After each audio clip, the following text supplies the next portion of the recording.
بسم اللہ الرحمن الرحیم۔ السلام علیکم محترم ناظرین، آج آپ کے سامنے قرآن مجید کی ایسی دو آیت لے کر حاضر ہوئی ہوں۔ اگر انسان صدق دل کے ساتھ ان کو معمول بنا لے تو پوری زندگی میں کبھی بھی انسان کو کوئی نقصان نہیں پہنچے گا۔ اللہ نے خود اس وظیفے کی قسم کھائی ہے کہ جو بندہ یہ وظیفہ کر لے گا اس کے گھر سے تمام مشکلات پریشانیاں دور ہو جائیں گی، بیماریاں ختم ہو جائیں گی۔ محترم ناظرین، اگر کسی انسان پر اللہ کی جانب سے تنگ دستی آتی ہے تو سارا جہان اس کے پیچھے لگ جائے کہ میں نے اس کو نقصان پہنچانا ہے، سارا جہان اس کے پیچھے لگ جائے کہ یہ بھوکا مر جائے، سارا جہان اس کے پیچھے لگ جائے کہ میں نے اس کو ذلیل کر دینا ہے۔ خدا کی قسم، اس دو آیات کے اندر چھپا ہوا راز ایسا راز ہے، اگر انسان صدق دل کے ساتھ اللہ پر اعتماد اور بھروسہ رکھ کر ان آیات کا وظیفہ کرے، صرف 7 مرتبہ پڑھ لے، اللہ رب العزت اس انسان کے رستے سے تمام مشکلات کو ختم کر دے گا۔ اپنے ہاتھوں پر یہ وظیفہ کر کے آزما کر دیکھو۔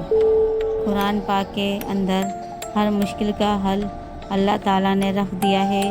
میرے نبی حضرت محمد صلی اللہ علیہ وسلم جب معراج شریف پر گئے تو پہلے آسمان پر، پھر دوسرے آسمان پر، پھر تیسرے آسمان پر، جب 7ویں آسمان پر پہنچے تو سدرۃ المنتہا ان کے سامنے آگے کوئی مقام نہیں، تو جب میرے نبی حضرت محمد صلی اللہ علیہ وسلم نے ادھر تھے تو آواز آئی، ایک دروازہ کھلا، تو میرے نبی جبرائیل امین کے ساتھ اس وقت سدرۃ المنتہا تک پہنچے تھے۔ آپ کے ساتھ جبرائیل امین علیہ السلام بھی تھے۔ آپ نے پوچھا، یہ کس کی آواز ہے؟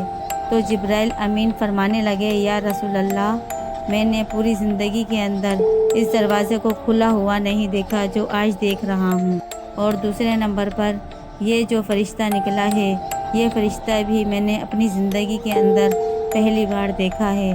تو وہ جب آیا، وہ اپنے آقا حضرت محمد صلی اللہ علیہ وآلہ وسلم کے سامنے جھک کر اللہ کی جانب سے یہ تحفہ دیا کہ قرآن کی 2 آیات تھیں، اور ان آیات کی اتنی اہمیت اور فضیلت ہے۔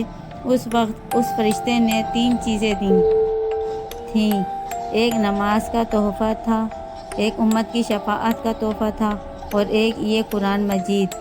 سورۃ البقرہ کی آخری 2 آیات تھیں۔ محترم ناظرین، اس کو چھوٹا نہ سمجھیے گا، خدا کی قسم کھا کر کہتی ہوں، یہ پوری کائنات کے اندر سب سے زیادہ مجرب عمل ہے۔ اس کے اندر طاقت ہے، اس کے اندر راز ہے، اس کے اندر گمسم ہو جاؤ، دنیا خدا کی قسم آپ کی ہو جائے گی۔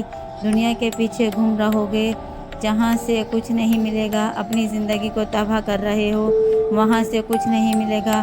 اگر ملنا ہے تو اللہ کے قرآن سے سورۃ البقرہ کی آخری 2 آیات ضرور پڑھنا۔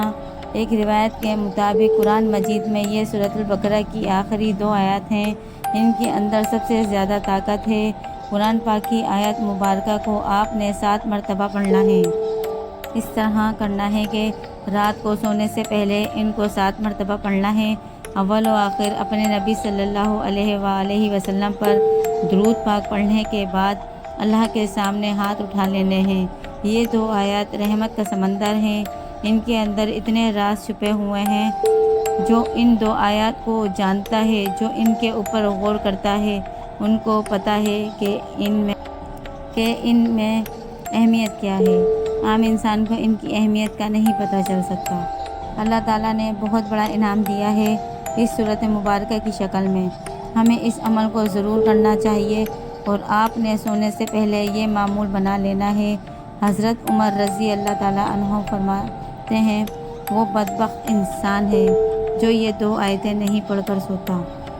محترم ناظرین، کوئی بھی عمل کریں تو نماز کو لازمی پڑھا کریں، کیونکہ نماز کے بغیر کوئی بھی وظیفہ ادھورا رہتا ہے۔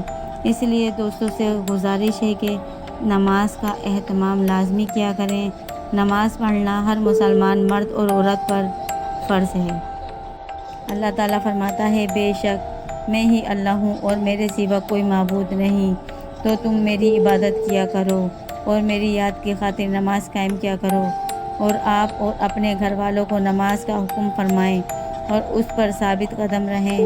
ہم آپ سے رزق طلب نہیں کرتے، بلکہ ہم آپ کو رزق دیتے ہیں، اور بہتر انجام پرہیزگاری کا ہی ہے۔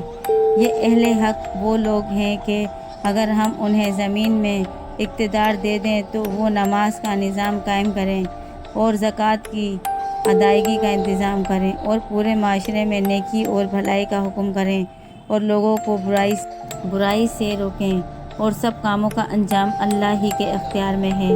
قرآن مجید میں 100 سے زائد مقامات پر نماز کا ذکر آیا ہے، جن میں سے 80 مقامات پر تقریباً نماز کا حکم ہوا ہے۔ درج ذیل آیات مبارکہ کے علاوہ اور بھی آیات ہیں جن سے نماز پڑھنے کا ثبوت ملتا ہے، مگر اختصار کے پیش نظر انہی پر کیا جا رہا ہے۔ اللہ پاک ہم سب کو اس پر عمل کرنے کی توفیق عطا فرمائے اور اس کو صدقہ جاریہ سمجھ کر اپنے دوستوں میں شیئر کرنا۔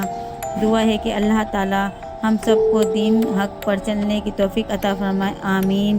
اگر آپ کو یہ ویڈیو اچھی لگی ہے تو آپ اس کو لائک کریں، شیئر کریں اور سبسکرائب کرنا مت بھولیے گا۔ جزاک اللہ۔